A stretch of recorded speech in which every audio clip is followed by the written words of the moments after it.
So today I'm talking about a P0462 code, what it is and how you go about fixing it. And so what is a P0462 code? Well, it's a fuel level sensor A circuit low. And so what does this mean? Well, basically there's what's called a fuel level sensor located inside the gas tank, usually with the fuel pump. And for some reason, the computer's reading that there's some kind of issue going on with this sensor, mainly that the voltage is low. And so it's going to be troubleshooted to know why. And so what would be some possible causes of a P0462 code? Well, the main things that's going to cause this problem is either there's some kind of circuit issue going on, or that fuel level sensor's failed, it's gone bad and needs to be replaced. And so there's some different ways to go about troubleshooting this. You can test the wiring to see if that's good, and if that's good, go test the sensor. You can't go test the sensor and see if that's good, and then if that's good, go check the wiring. These fuel level sensors are usually going to be located inside the gas tank with the fuel pump. So to check the wiring, you go to the harness at the fuel pump. And you can use a multimeter and check to see what the voltages are. Be sure you got a good ground, different things like this.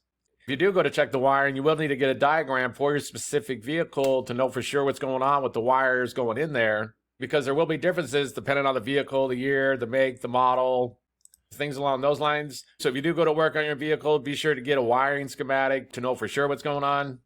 You can also use a multimeter to check that fuel level sensor and be sure that it's good. And basically what's going on with these fuel level sensors is that they're going to have different resistance at these different contact levels that's on here. And so on one end, it's going to have low resistance, and then the resistance values are going to slowly move up and be higher at the other end. There's a float that's going to move this lever to one side, and then as the tank goes empty, this lever is going to slowly move to the other end. And the computer can read these resistance values and do its calculations and know what the fuel level is supposed to be, and then display this up at the dashboard. And so the way you test this is use a meter, put it on ohms to check the resistance values. You go to the two wires that's going to that fuel level sensor, and then you move this lever up and down and see if the resistance values change. You can look up what those resistance values are supposed to be, but usually if they change, if they go up and then down, and there's no opens or anything like this, then usually that means that fuel level sensor is good. This, of course, is hard to do if it's still inside the gas tank, because this float needs to move this lever and get different values and see what they are. And so for this reason, a lot of mechanics, they'll just shake the whole vehicle with the leads attached and see if the values change. You can also add gas in and see if the values change. Of course, if it's open, you're not getting no reading, then you know it's bad. I made a video on this. I'll put a link down in the description below if you want to check that out.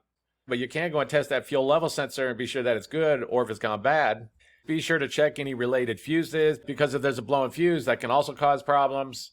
Also be aware that the dashboard cluster is also part of that circuit for that fuel level sensor. So if something's gone bad with that dashboard cluster, one of these components on here burnt out or something, then that can affect that whole fuel level sensor circuit, and that can cause problems. So be sure to keep that in mind. And another thing to keep in mind is that sometimes that float can get stuck.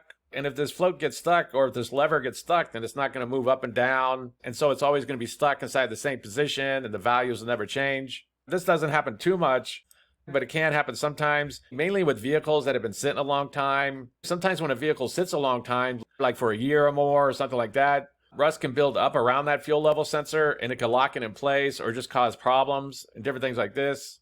So the last thing on the list that can cause this is that this float got stuck and it's not moving that lever back and forth. And so that's basically it. I just wanted to give a basic overview of how you can go about fixing a vehicle with the P0462 code. If you have anything to add, please comment down below. If you have any questions, ask me and I'll try to answer them. If this video helps you, please click like, please click subscribe, and have a good day.